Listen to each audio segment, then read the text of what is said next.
And Steve, I think it's going to take good men standing up and saying, no more. This is ludicrous.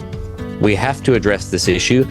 I'm going to force society to look at it honestly. Let me just grab your head and just say, hey, this is happening. It happened to me. It can happen to you. Living in denial is, our future generations deserve more than our denial. And I think it takes brave voices to just stand up and say, this is just not on. We have to do better for our children's children.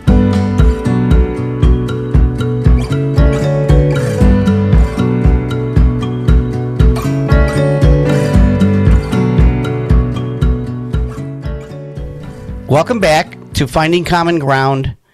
And this is the division that we have separate for dads called Dadability. And we have several guests here, Jillian and Tyler. And I was wondering if you guys can introduce yourselves and maybe a little bit about you. Ladies first. Thank you. I'm Jillian. I'm from the Hudson Valley, New York. I am the mom to Bob, who is an 11-year-old boy with profound autism, with severe self-injurious behaviors.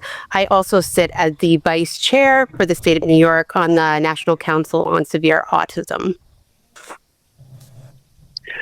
My name is Tyler Hudson. I don't live in the Hudson Valley. But my name is Tyler Hudson. I am from Texas, but I live in Tasmania, Australia. I have an 18-year-old profoundly autistic boy named Lyric, and we are carving out our existence out here on the edge of the wilderness, trying to get as far away from society as possible. And I know Jillian really well, Tyler. We're working on several projects together, trying to move the needle, so to speak. And Tyler, just a little bit about me. I'm a dad of a 36-year-old, I'm the old guy in this room, a 36-year-old autistic son. And back when they didn't know what autism was, so I struggled. I had to kind of learn my own way. It actually cost me my first marriage. And I went back for custody of him because I thought I could find a better support system around him. My first wife was kind of in denial. I also not adopted, but I had two other bio daughters, an 8-year-old and a 12-year-old daughter. So I wound up with 3, single dad. And I wound up getting remarried, and my wife and I started doing foster care. And what happened was, I wasn't going to get into too much of it, but I think it gives you a little bit of context of where I'm at. And same as Jillian is, we did foster care in our area for Tri-County area. There's probably 170 foster homes in our area. Most of those foster homes would not take autistic children. Mm-hmm. And so we wound up taking them over a Tri-County area for years. And the reason I'm going to tell you the number is because of how pertinent it is, I think, to the data and everything else. And that's 178 kids have come through our house, probably 3/4 of them autism. Half of them nonverbal, probably, of that total, and many profound. So what Jillian was saying earlier about some of the issues that we deal with, the headbangers, we've had all of that, the destruction, the violence, and all of that stuff. And my wife's in the medical field, and she'd come home every day, and there'd be 3 new kids on the couch, 2 of them with profound autism that I brought in. We did get out. Several Fridays ago was our last day of foster care. We decided to turn our certification in because we'd been doing it a long time. And the reason we did it was because the last 3 kids in our house we adopted. 2 of them have autism. The one 2 weeks ago on Friday was profound autism. He is similar to Jillian's son. He's profound. He will headbang and do all of that stuff. So Jillian and I and welcome aboard to try and bring awareness to all of this, because we need to get the word out to this. And yes, I think autism is getting some awareness, but I'm not so sure it's getting awareness for some of the stuff that Jillian has to deal with every day and some of the other things that others have to deal with. And if we can bring some light to some of that stuff, and more importantly, find some solutions to that, the better. Yeah. Yep. I absolutely agree, and I fully support your efforts. We're doing the same thing down here in Australia. I mean, if I were to pontificate, when you hear the word autism, what do you even think of?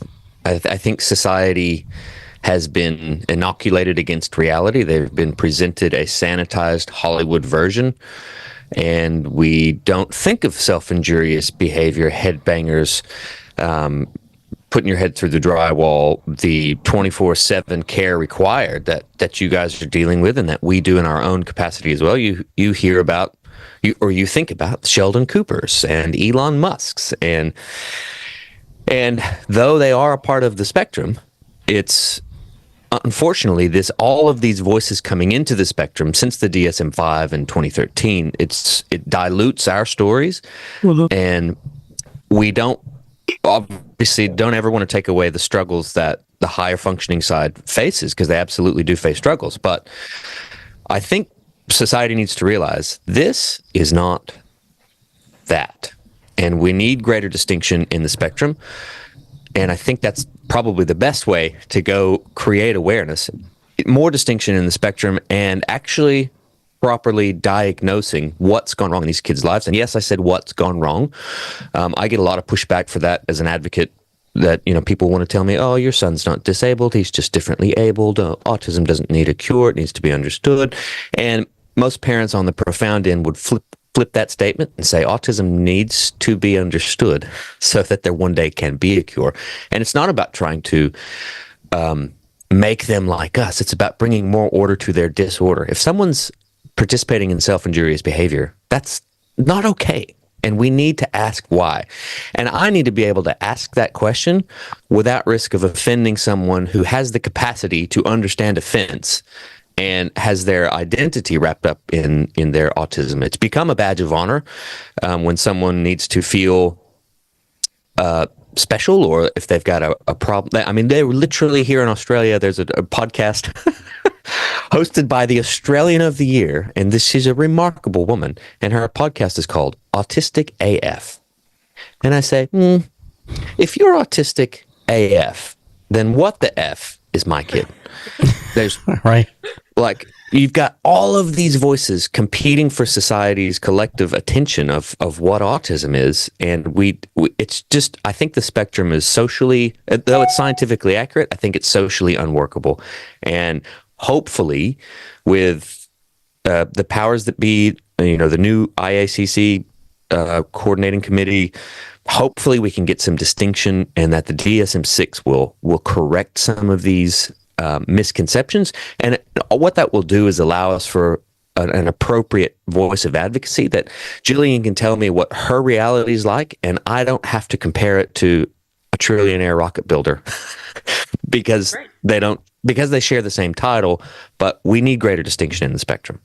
Well, there's so many times that I've been met with, advocates, self-advocates that, tell me that I'm an ableist for just using the word profound autism, and I've welcomed them into my home. I said, I will pick you up from the airport. I will pick you up from the bus station. You come here and you can call it whatever you would like to call it. Tell me what it is. I welcome that there's oftentimes that I question, should we just be removed from the autism category? Like, would that just make things easier? Because what we're experiencing is not the same. Yeah. I 100% agree. Like, okay, if this isn't autism, then what is it? And how did it happen? And can we create awareness about that? And, 6% of clinical studies include kids with profound autism. They make up only 6% of studies. And I said, that's like a detective spending 94% of his time on misdemeanors, when 6% is serious crime. And we're doing these kids who, by the way, grow up into adults. Steve, as you're well aware, my child's now an adult. He's 18 years old. Nothing between 18 and 80 for us.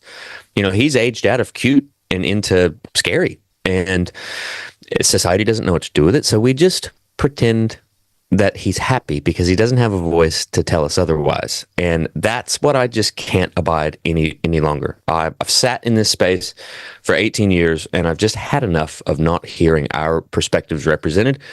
And that's why I chose to speak up as an advocate. And it's to push back against those things. If drawing attention to this, that's not me being an ableist. That's me having compassion for my child and for other children like him, so that we can bring more order to their lives. And if he were to be able to ask them and get a response, they want help. I can see it in my son's eyes, the frustration from not being able to communicate. And and the overwhelm from sensory stimulation and the just seeking isolation because he doesn't fit in this world. And society's happy for him not to fit in this world because they want to pretend he doesn't exist. And I've had enough. Yeah. It's even this morning I was driving my son and we passed the park that we used to go to all the time. And I could literally see his eyes light up, for the park, but I didn't turn in. I could have turned in, but I didn't. And because he's an 11-year-old big boy that does not fit the criteria of who should be at that park. And then am I going to deal with teenagers that are going to bully him? And, it's scary. It's a very scary place. Indeed. Yeah, Tyler, my son was so ostracized, so to speak, that you know how it is that when you have disabilities and I wouldn't say he doesn't have the kind of things that my own son Dustin doesn't have the kind of things that Jillian's going through with Bob, but the other kid we just adopted does. But my son Dustin is completely different, and why I agree with you that the 4 kids that we have in our house right now that have disabilities, 3 of them on some kind of the autism spectrum, but every single one of them has different needs. And yet the ones that get the most needs are my son now, either through things that may be out there. More importantly, they probably weren't, and I'll get to that in a minute.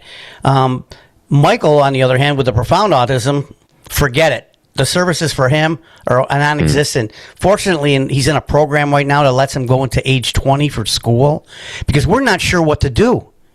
There is nothing for him out there. He's not going to make it probably in a profound, like in a day-hab type situation because generally, I tell you, it's hard to get into them.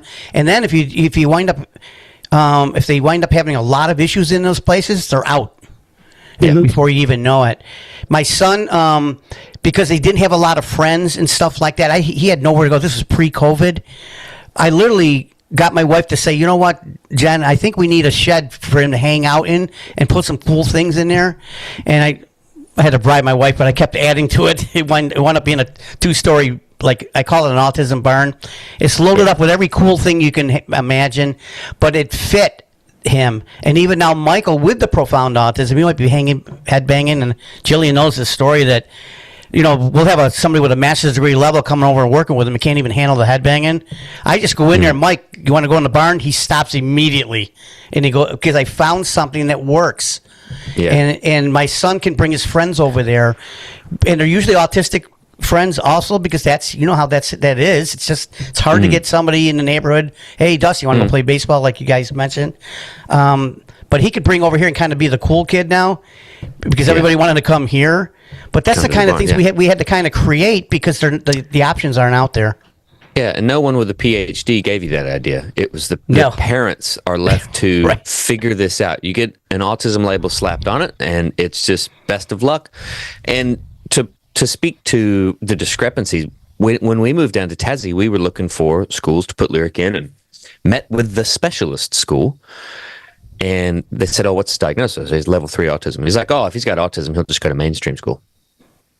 And that was it. Because he wasn't accepted because his clinical diagnosis was just autism. So their brain's thinking of, no, if there's any chance he can exist in a mainstream school, he'll go there. And if he can't, he'll be sent to us. You don't get to pick where he goes. And so we spent the last 7 years of my son's schooling in a mainstream school with an aide, and he literally just being babysat. They don't know how to teach him.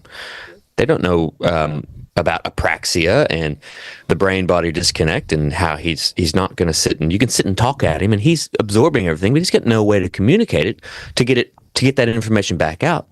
So he just eventually timed out of school, and we were having to come collect him a couple times a week because they just ring and say, Lyric's having a bad day. And I'm like, yeah, this is life. Welcome to it. Well, can you come get him?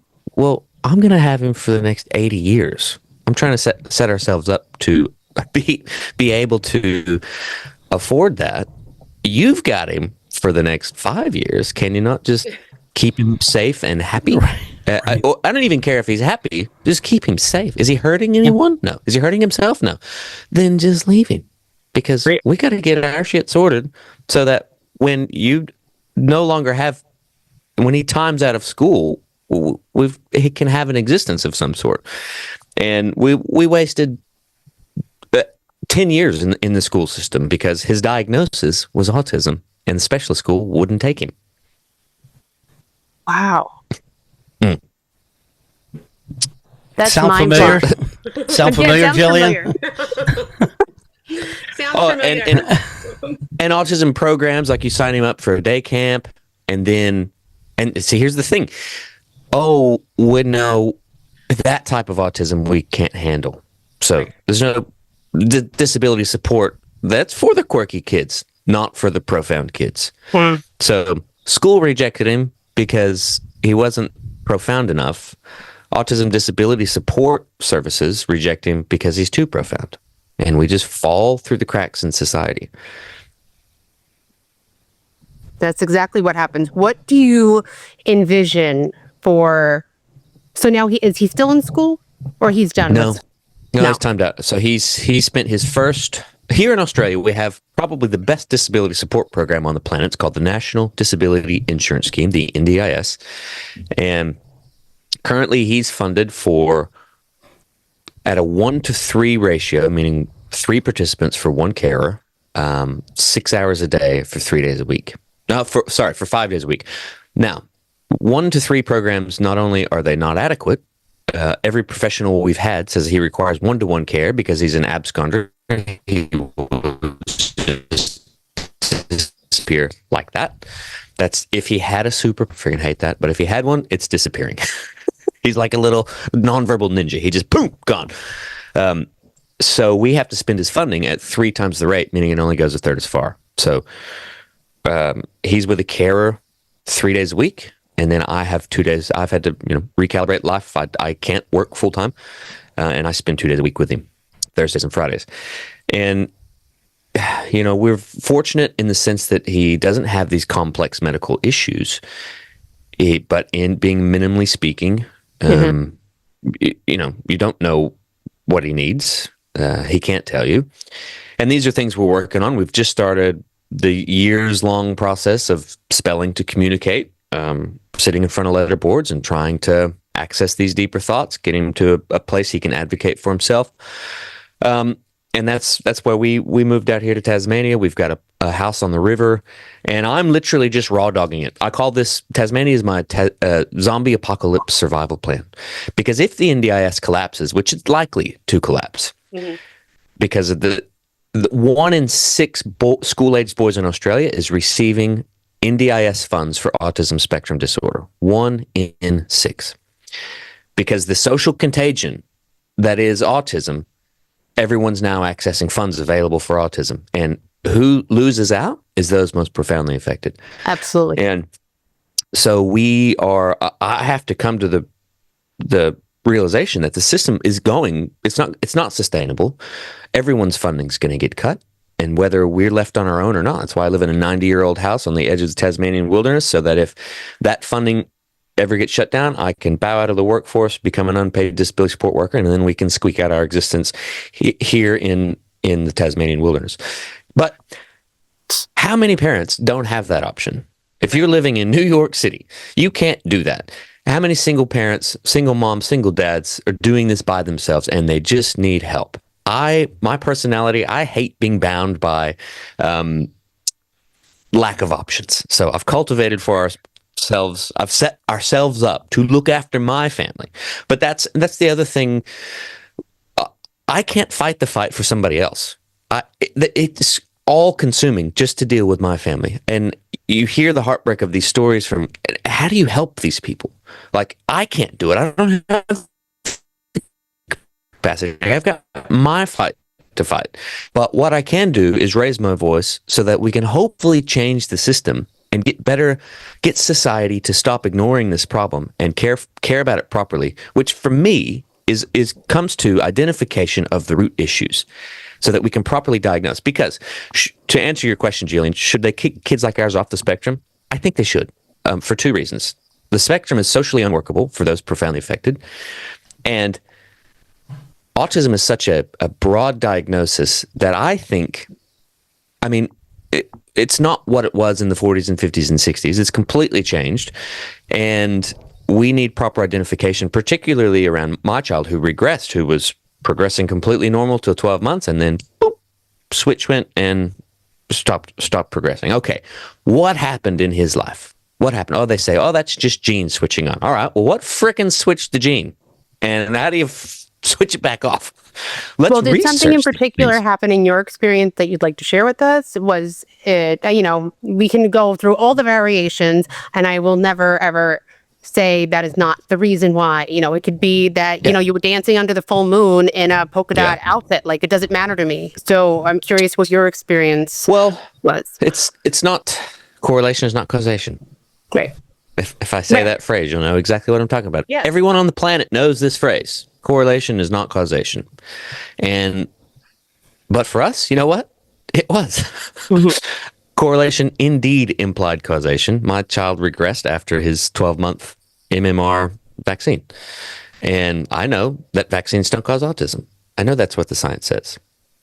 But that doesn't change our story. And it doesn't change the thousands of millions, probably, of parents around the world who share the same story.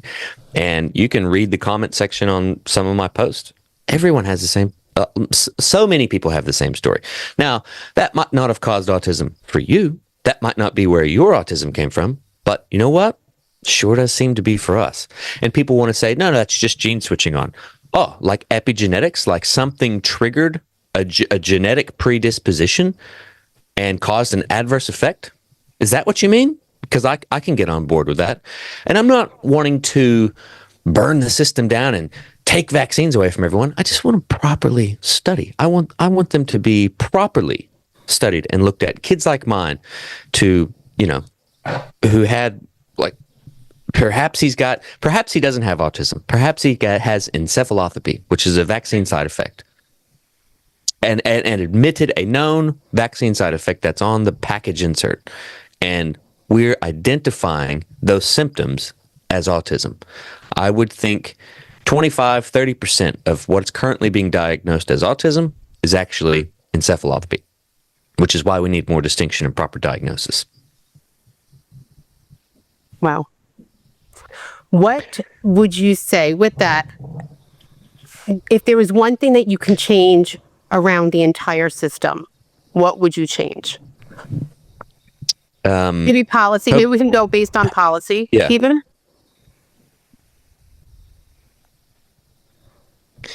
What I would change, Toby Rogers is he's a PhD, he's a political economist, and he wrote a thesis called The Political Economy of Autism. And I think the 1986 Childhood Vaccine Injury Act is the culprit it produces a cognitive dissonance that society, number one, they don't even know that the 1986 Childhood Vaccine Injury Act is a thing. But this is an act put in place to provide liability protection for vaccine manufacturers from harms their products cause. Yet, they tell us vaccines are safe and effective. Okay, if they're safe and effective, why do you need immunity from prosecution if your product causes a harm? Which one is it? Are they safe and effective, or do you need immunity? I get that there's a vaccine shortage. There was a vaccine shortage because vaccine manufacturers were at risk of going out of business in the 1980s. So they successfully lobbied the United States government to provide them a liability shield. And what do you know? Childhood vaccines went from, I think it was 3 in 1986, and now at the end of 2025, we're out to 72 injections. The childhood vaccines were worth $1 billion in 1986, and now that's skyrocketed to, I think it's like 40 billion or something per year. And it's a man-made product. They did not fall from heaven and save the planet.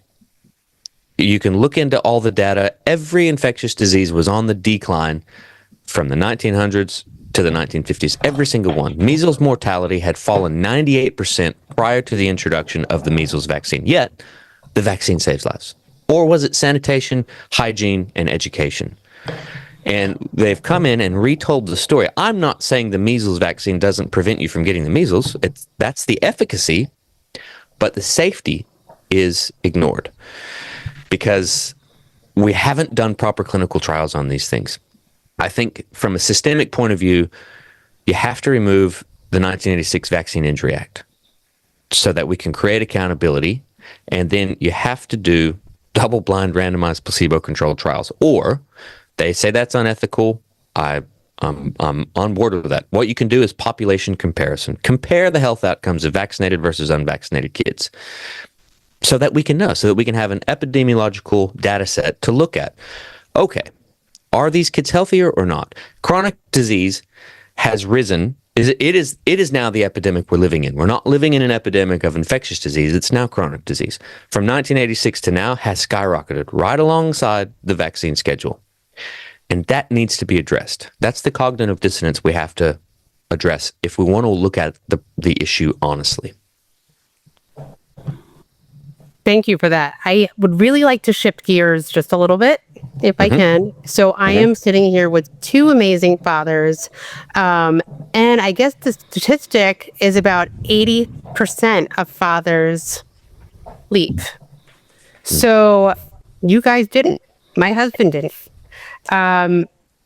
What pressures do dads face that are often unspoken? Because we mostly hear about the moms and, the moms, and we have all of our emotions and stuff like that. But what would you say, I guess, is the inside, the inner turmoil that you maybe experience or dads experience? And that's going to go to you and Steve. Go ahead, Tyler. Okay. I think dads are problem solvers and moms tend to be nurturers. So dads are presented with a problem that they can't solve. And for a lot of dads, it's a very deflating process, and they tend to, I've written about this in my book. We're going through the stages of grief. Denial is the first stage. You start in denial that you have a problem, then it becomes obvious that you do actually have a problem. You deny, you pick up these, it's the grief cycle. So denial, anger, and bargaining are these three spinning plates that a dad picks up, and a mom, and you just have to spin them all at the same time. I can't believe this is our reality. I'm angry that this is our reality. And then you begin this mental bargaining as a means to seek control of the situation.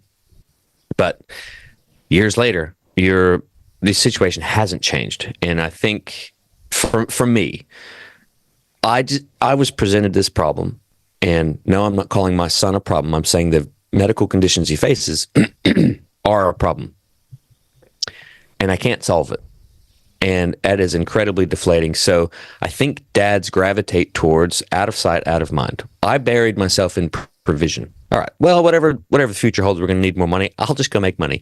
Sweetheart, you're in charge of the kids. Bye. And you gravitate towards, you just want to feel good at something. I didn't feel like a good dad. My son didn't need a mentor. He needed a nurturer. I'm not a nurturer. I'm a problem solver. I'm a provider. So I'll just go make money. And that's a flawless strategy for marital intimacy. And I think that's the disconnect, is most dads just go, well, all I can do is this. And so much of the emotional load is left to the mom.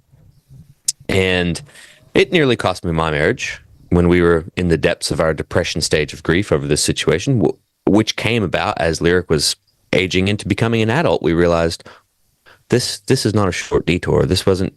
We'll never stop raising him. And what that does to a marriage, you become disability support providers, not lovers.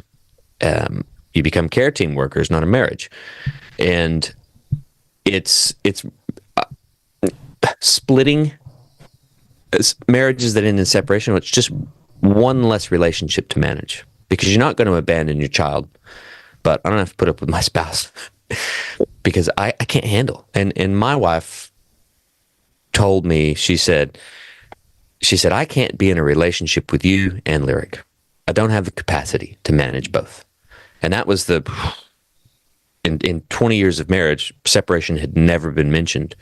But Lyric becoming an adult brought us to the brink, because we had differing opinions on how the next 8 decades of his life was going to look like. So And it's just easier. The reason dads leave is because it's easier to just walk away, because there's no solution to the problem. So you just, out of sight, out of mind, going to do something different. That's my take anyway.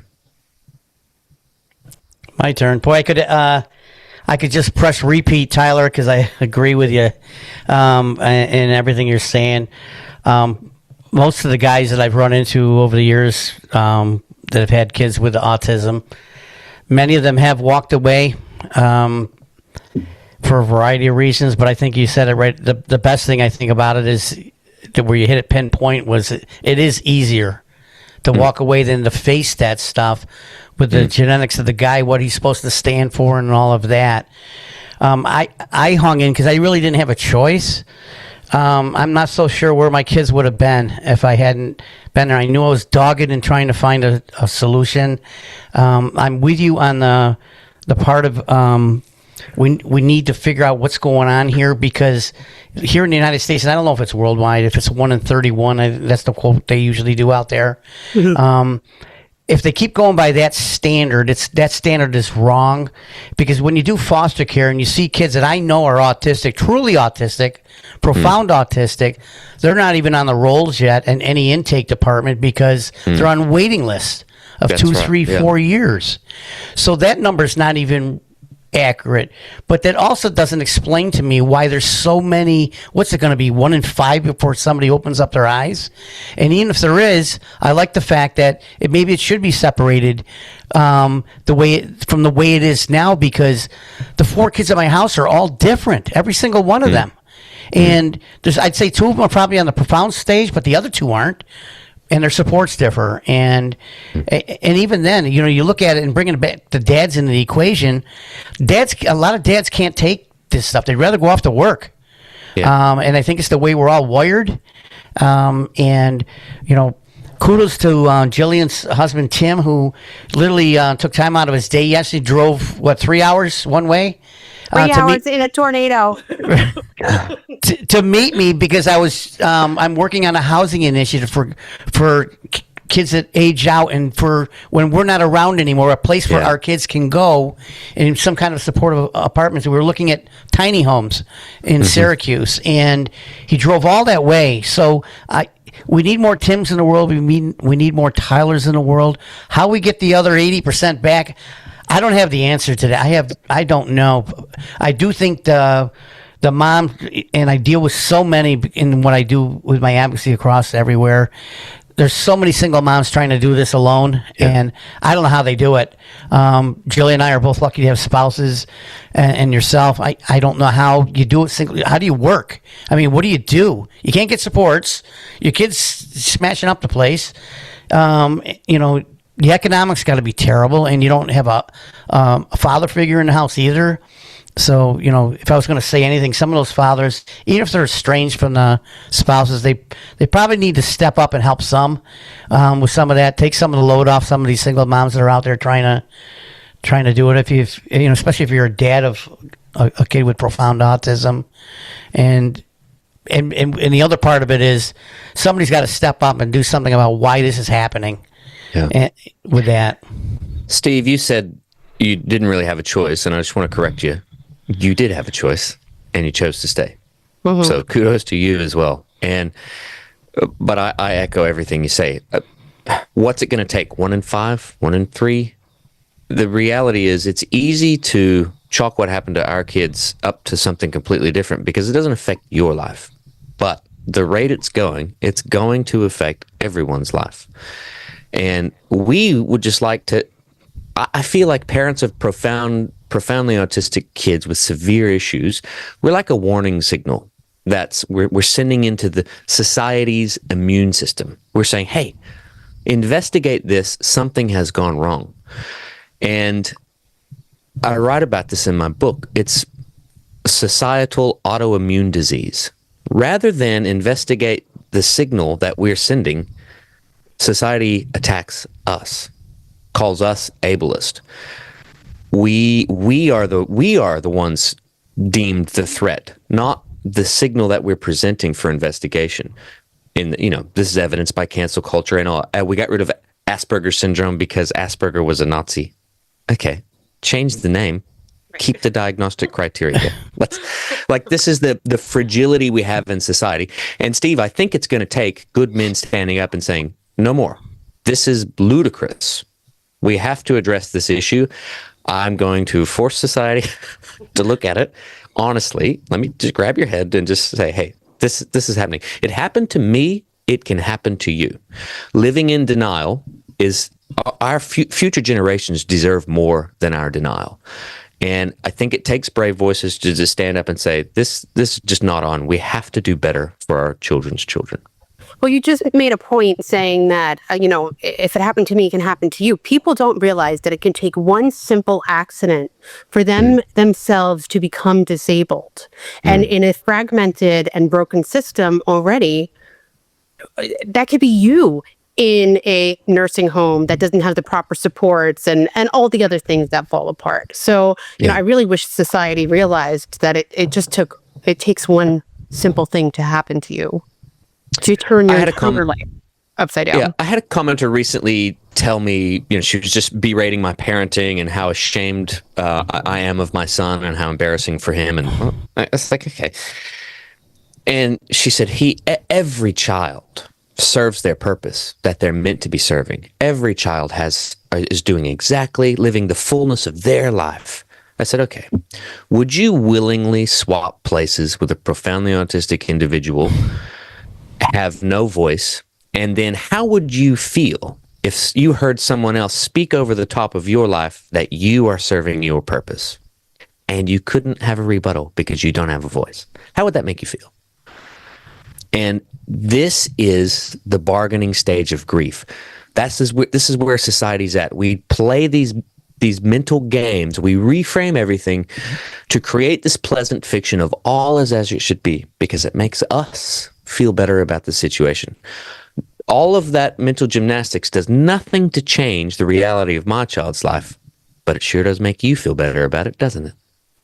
Like that's bargaining. That's grief. And this is where society needs to come through. We're going through denial, anger, and bargaining. That's where society's stuck. And we stay there to avoid going into the next stage, which is depression, which comes hand in hand with acceptance that, yeah, we've got a problem we need to address.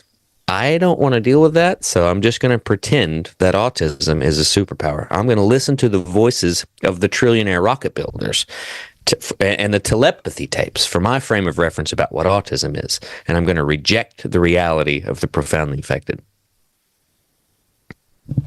So let me switch it up a little bit. What gives you the most hope? We can talk about how, the systems are broken and things aren't in place and, how we're so worried about everything.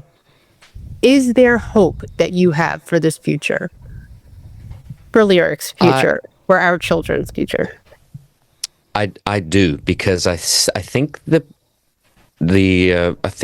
narrative is collapsing. I think everyone knows when you talk about the spectrum that this is not that, and that's becoming more aware through advocacy like ours about letting our kids' voices and their experiences be proliferated through society. And I think that people can see the distrust in the systems that are meant to safeguard us, and that they're going to want to demand accountability. And just as an example, not to go back too far this direction, but COVID was a great example of science evolving in real time.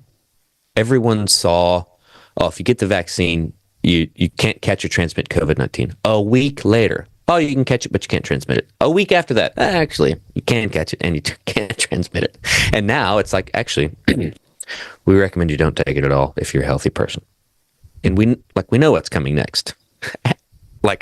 So there's this progression of the evolution of truth that provided a window for society to see how the sausage is made. And that produced a mistrust in our systems. Mm-hmm. And I think that mistrust is well placed. And we need to then apply, okay, if they did it with this, what else are they doing it with? All we want is honesty, transparency, and accountability. And I think I have hope on a systemic level that that people have seen behind the curtain and will demand accountability. I appreciate that. So we really didn't get a chance to talk about Lyric. I would like to know, Nice. Lyric, I'd like to know who he is, set the diagnosis aside. What does he love to do?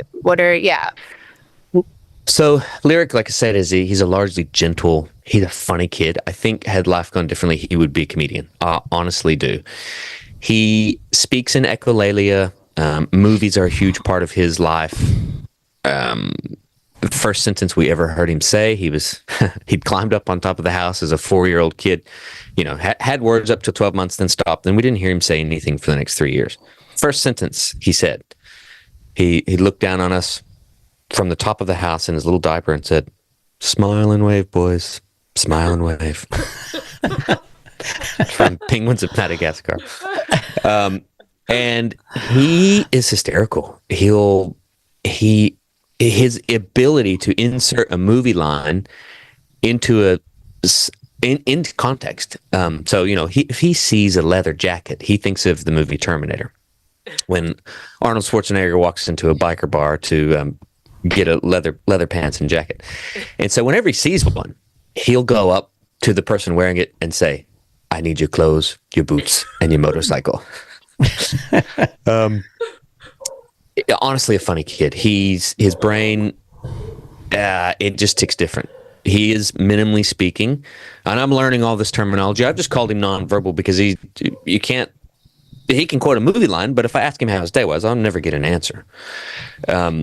He has very limited functional language, and so we have just started in spelling to communicate, which will be a years-long process, training this fine motor skill, presuming competence. I know that my child is in his body. He's just trapped. He can't let it out. So that's my goal. And the thing with where I'm at, what else are we going to do? He's 18. There's nothing between 18 and 80. All we have is time. Right. So if this process takes us 10 years, well, it took us 10 years. And if it doesn't work, well, it didn't work. What else are we going to do? So his day today, he is with a carer 3 days a week for 6 hours a day. So he's at the stage, if we run to the gym, he'll be fine. He's an adult. He's just nonverbal. So we're presuming that competence, that he has the capacity to look after himself. We're trying to grow that. He can make his own breakfast, working on making lunch. Of course, then there's all his supplements and everything that's got to be preloaded. But if they're preloaded, he'll take them. And he enjoys nature, enjoys outdoors, which is why we moved to Tassie down here on the river, just because he loves kicking sand. And he's got sensory stimulation from bare feet just running through the sand. And we love this life for him. Beyond that, he's just a happy, funny little kid that it brings us so much joy, and I love him. But would I take away his autism? In a heartbeat, I would, because he is still him aside from his diagnosis, and that's the complexity society can't get around. You think that limiting someone's disorder or their disability that they face or the struggles that they face is going to change who they are. No. You are you apart from your diagnosis. My child is my child. He has autism. He's living with it. And I wish he wasn't. And I shouldn't be shamed for saying that. That doesn't make me an ableist. It makes me a good dad that has compassion for his child. So we don't know what the future holds. We're holding all contingencies. We do, Steve. We built a tiny house for him here in the backyard. It's just a 20-foot shipping container with a kitchenette and a bathroom. We dropped it on the property a couple years ago, just in the eventuality he needs it. We're constantly trying to get him into our world. So the last thing we want to do is stick him in the backyard and let him just exist on his own. So, but that could happen. So that house is there ready to go for him if he ever needs his own space. And we're literally just taking it a year at a time just to see what capacity we can bring in his life. And just create, I say this, that we're just going to create as much joy as we can as we grow into old men together. Like he's He's my best friend and will live with me forever. I love that for me. Also, he will live with me forever, and I am his only friend. I hate that for him. So we're trying to build relationships. It's very difficult being minimally speaking, though. Tyler, I wanted to add something to that. Michael, when you were describing Lyric, you were describing Michael to the T. Michael's a comedian. He says very little, but he echoes a lot, and he watches a movie and he repeats it. Yeah. He rewinds it and watches one segment over and over and over again. I have to give you one quick story. He went to our door. I don't know why we didn't answer it first with a doorbell. He went. He usually doesn't. And UPS driver was out there, and he told the guy to keep the change, you filthy animal. Keep the change, you filthy animal. Yeah. From Home Alone. From Home Alone. And we still have the expression on the ring that we saved it. It's hilarious. Oh, so just the expression from the UPS driver, because he had no idea. Yeah. If you haven't seen that movie, it would be a bit awkward. Right. And it was funny as heck, but he makes us laugh every day. And people say, why would, even in a court, somebody said it out in the hall, are you sure you want to do this? We're adopting an autistic kid that's profound out of the foster care system at age 18. The reason is because you know what would happen. He would be institutionalized, and he would never, ever have a chance to be in somebody's home. And we've already proved he could stay in somebody's home and be a part of our family. We've already proved it. Is it the same? No. We certainly wish we had some more supports and things like that for him going forward, because there probably isn't anything, like you said, there probably isn't, but he makes us laugh every day. You know what, we love this kid because of it, and kudos to you for loving on your son Lyric and understanding that he's pretty special, man, but not for the reasons that everybody else thinks. Yeah, I love the way I do love the way their brain ticks, and I'm open to the potential of what the autistic mind can teach us about the human experience with their ability to hyperfocus and their their unique sensory perception, and that when they have senses that aren't working, how much greater the hearing and the seeing and other things can happen. Every child's different. It's not about wanting to just have everyone be a uniform human being. It's about limiting the struggles that they face. And we just have to be able, as parents, we have to be able to talk about that and not be shamed. And society, it feels good to make us the enemy, and that we're the problem. The amount of people I've had told me, you are the limiting factor in your child's ability to connect into the autism community. I was like,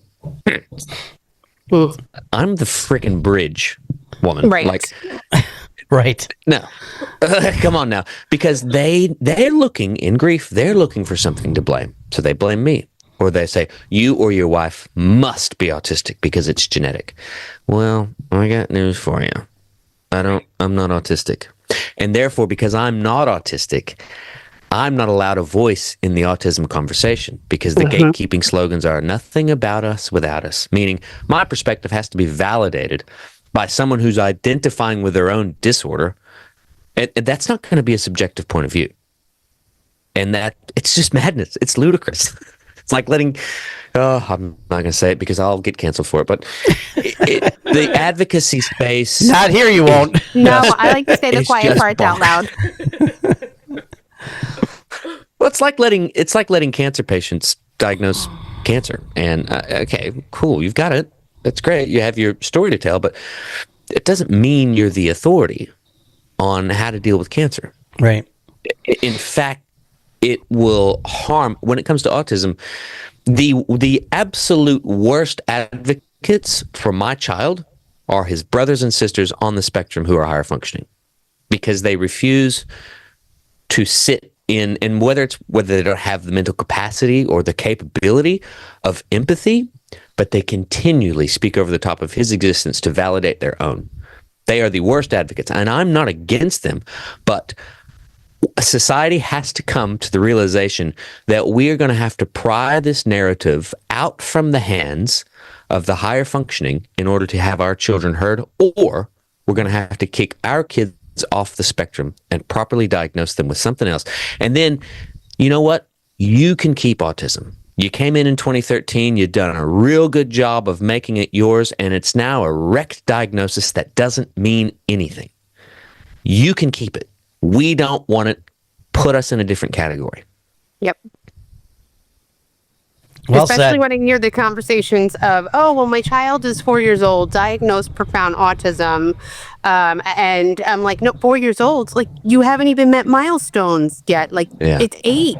Wait until your child's 8. Profound at 4? That's insane. So I just want off the spectrum, I think. Well, and when the term profound autism, it arose as a naturally subgroup because everyone knew this is not that. How do we distinguish?